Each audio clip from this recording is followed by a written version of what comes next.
Hey everybody, this is Alex Merced from alexmerced.com with Business Cycles 101. If you enjoyed this video and you've enjoyed my other 101 videos, please do subscribe to social media, so Twitter, Facebook, YouTube, you name it, I'm there. But also become a supporter, because through support, I can do more of this, larger scale, better quality. You can become a supporter by going to patreon.com/alexmerced. For as little as $1 a month, you can become a supporter, get access to the Discord group. Also, you can do one-time donations, buy books, buy t-shirts over there at donate.alexmerced.com. So become a supporter. Trust me, I'm putting the money to good use. I'm putting in a lot of effort to do what I can to spread the message, educate, mobilize, encourage others in more knowledge, more liberty. But what I want to talk about today is business cycles. Now, business cycle theories have existed for a long time. The idea is everyone wants to explain why the economy goes up and down.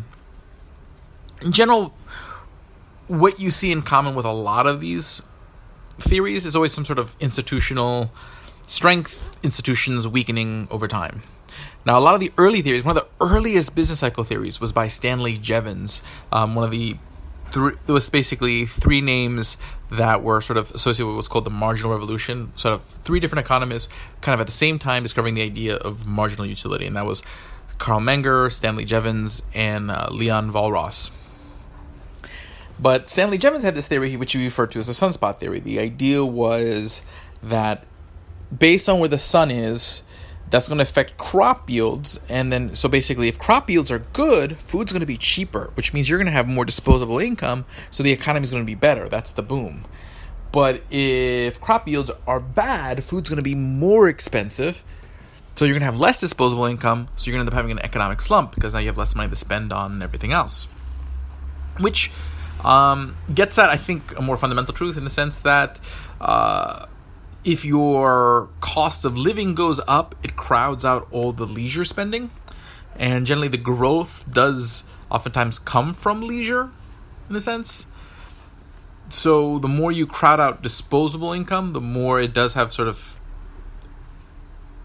an economic consequence. So I think there's some greater truth to that, not necessarily specifically the sun, because also people like Henry George talked about the same thing with like housing. Where, if the cost of housing and goes up, it crowds out your disposable income. That causes a recession. And, you go through these cycles of, housing developments becoming cheaper and vice versa. So there were several theories that kind of looked at different aspects of the cost of living and basically just kind of said that as the cost of living goes up, your disposable income shrinks and vice versa, and then that kind of explains the sort of the fluctuations in the business cycle.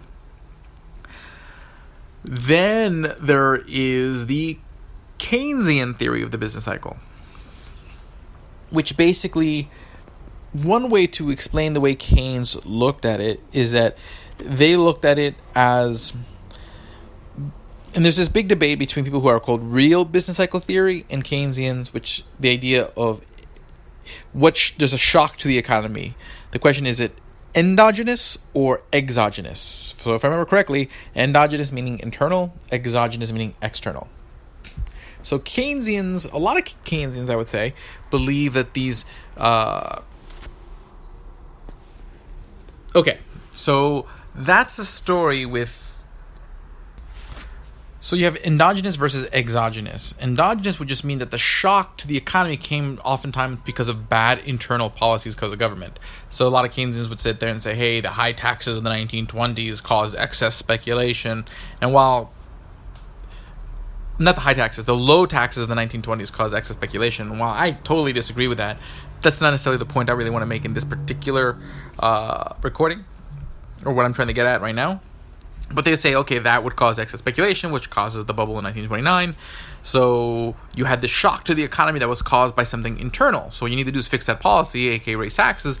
But at the same time, the shock to the economy has caused everyone to become very sad. This is the whole idea of animal spirits. And because everyone's now sort of pessimistic, they're spending less than they otherwise would, causing sort of a spiraling economy going down. So in that case, we need to sort of reverse that pessimism by stimulative spending. So this is the government, first they can do it by lowering rates. So the Federal Reserve would lower rates. But eventually you might hit the zero bound. At this point, this is where, like Keynes would talk about pushing on a string. You can only push monetary policy so far. So at this point, then the government has to go in there and proactively spend to get enough people feeling more optimistic enough that the momentum sort of moves in the opposite direction. And it's not that Keynes didn't think that the economy could essentially find a new equilibrium. His fear was that the new equilibrium would be worse than the old equilibrium. So in that case, the government should be involved to sort of make sure that the existing and possibly a better equilibrium is discovered on the other end, on the other side. So then what happens? So that's sort of the Keynesian view of the business cycle. So again, something endogenous goes in. It's generally some sort of policy problem. You fix the policy problem, but at the same time, you need to stimulate the economy to recover it. Then there's real business cycle theory. Real business cycle theory generally takes a look at it as an exogenous factor, meaning something from the outside. So you don't necessarily need to fix something policy-wise internally, just keep policy. So generally, a lot of real business cycle theory are sort of less government types, but they still believe in sort of stimulative spending. The idea is like, okay, you don't need to, you can have lower taxes, low regulation internally, but sometimes maybe technological innovation, globalization, other external factors are just going to cause a shock to the economy and make it slump at certain points. And yeah, you maybe want to do some stimulative spending, but you don't necessarily need to change the fundamental sort of policy nature. So you can still generally have a free trade policy, low tax policy. It's just when these shocks happen, you should push against it with proactive sort of injections in the economy, whether through monetary policy or through fiscal policy. Okay, not everyone, and again, these prescriptions as far as what the solution are can differ between a lot of different economists within those camps, outside those camps. So I'm not going to sit there and say, hey, this is how everyone thinks about these things universally. But these are just sort of many of the narratives you'll hear from different economists. So again, there's sort of that whole cost of living cycle whether it's housing, the Sun from Stanley Jevons, or housing from Henry George. There's the Keynesian theory where basically an internal shock causes a slump that needs proactive policy, or real business cycle where an exogenous shock causes the slump and you still got to respond to it. Then there's monetarism, which doesn't even necessarily look at the why. It just looks at what is happening. So if you're familiar with the equation of exchange, MV equals PQ, what does that mean? MV means money times velocity, so basically the amount of money times the amount of times it was spent, equals the price of all goods and services times the number of those goods and services that were bought. Basically, the idea is that everything was purchased with money, so the amount of money and the times it was spent should equal the amount of the stuff that was bought. Just has to.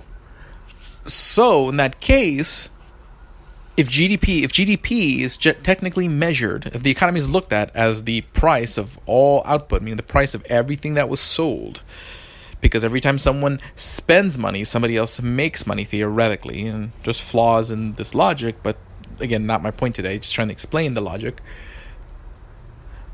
So every dollar that is spent is a dollar of income for somebody else. So that means if GDP is slowing down or declining, okay, that means the price of all the goods sold has gone down, but that also means either the money supply has gone down or the velocity has gone down. So if people are spending money less frequently, the velocity of money is going down. Well, you can't really control how fast people spend money, but you can control the amount of money. So in order to make up the difference in GDP and the slow growth of the GDP, you have to increase the money supply to offset the velocity of the money. And basically that's how you would respond to the recession, which mathematically that works, because technically if you're mathematically measuring recessions by how GDP behaves and you manufacture GDP to be back on an upward slope, you would mathematically have cured the recession. This ignores a lot of like what's going on in the real economy, like are people better off? Are they worse off? Is the division of labor being tampered with in a way that causes long-term structural problems? It begs a lot of questions, but mathematically that holds up. MV equals PQ. But that's sort of the monetarist point of view. When you look at Milton Friedman, the idea was there's a decline in the money supply. That's the recession. So you got to bring it back up if you want to end the recession. Then there's the Austrian business cycle theory, which questions the whole idea: why would you just want to preemptively end the recession? Why the recession is a phenomenon for a reason. It's everyone else is looking at it as, hey, look, there's good times and then bad times happen, and I need to just stop the bad times, without questioning why the bad times are happening. Or kind of like you get sick. Why are you sick? Because something's going wrong in your body, and your body's trying to repair it. You don't want to just shut down those body functions because you don't like them. And I mean, this gets at a much greater fundamental debate on whether the economy is mechanical, which means it can be designed and pieces can be replaced and whatnot, versus being organic, where basically everything sort of has a natural relationship to each other. And when you start messing with stuff, things naturally try to readapt and readjust, and causes all sorts of frictions. So, is it more like a body, or is it more like a car? But not the point of today's video or audio, depending on how you listen to this. So Austrian business cycle theory focuses on the idea that individuals make decisions, because they do.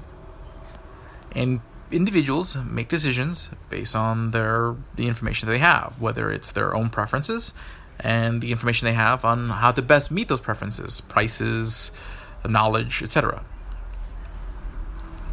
Now, one of the most fundamental prices in all of the society that affects almost every decision is interest rates. Especially the more society pays for things through financing, the more that interest rate matters and affects the economy as a whole.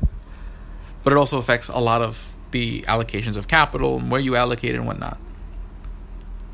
So what the Austrian business cycle theory is saying is that if there's some sort of artificial lowering of the interest rate, so if the government tampers and forces loans to be at a lower rate than what natural supply and demand would dictate the natural rate of interest to be, that there's going to be a distortion between the allocations of capital relative to actual preferences of society. It doesn't necessarily mean people are going to invest more or less.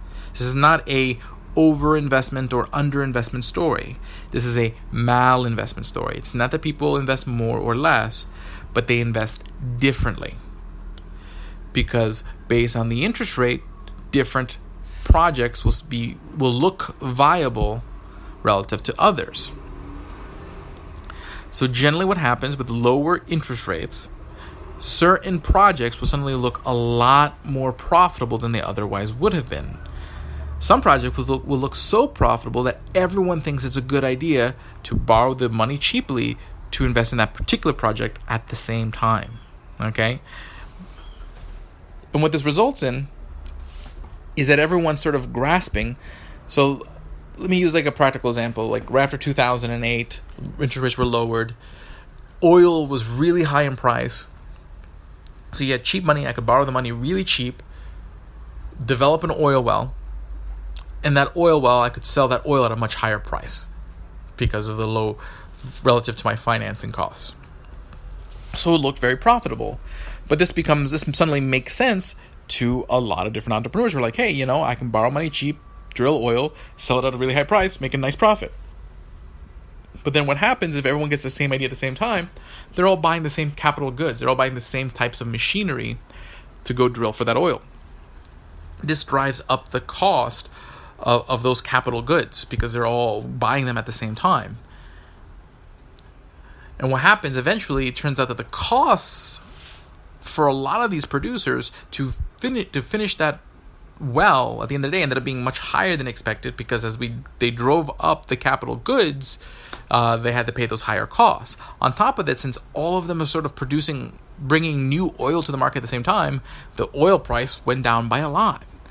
So then what happened is that project was no longer as profitable as it seemed to be in the beginning, when you expected that you would have lower capital costs and a higher sale price, because the lower interest rate made that project seem viable to too many people, and made other projects seem not viable enough, because technically what's happening. It's not that there's overinvestment in oil.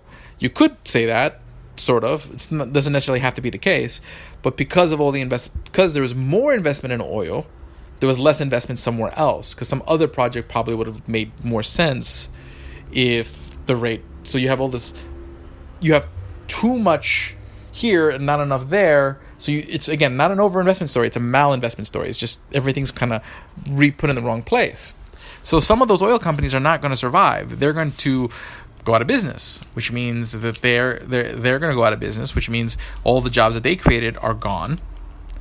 And then a lot of their suppliers who made those capital goods, they're not going to be in demand as much anymore, so they're going to see slumps in their factory. So all those people who worked at that factory, who worked on that oil rig, they bought stuff from different vendors, and those vendors are going to lose their customers, and they're going to suffer. So basically, you end up having this sort of retracement of the economy from that happens. And basically, there has to be a liquidation, which can happen. So basically, some of those oil companies, while they fail, they may still be able to be sold at a discount to somebody else. So that company will go out of business. But it doesn't necessarily mean it has to stop selling that oil. What it'll do is you'll have to sell it to somebody else at a much lower price where it is profitable to the new owner. So the old owner who borrowed all this capital walks away with a lot less than they started with when everything's said and done. And so do the banks that lent them the money, and the people who put money in those banks, they all took a loss. But that oil company will move into new hands who purchase it in liquidation at a lower price, and now there will be a profitable margin there again. That's why you want to let the liquidation occur. So that way all these projects can move into hands whose cost structure suddenly make those projects viable again, so that way the economy can begin moving forward. What happens is that oftentimes the governments intervene and prevent the liquidation. They prevent the bust.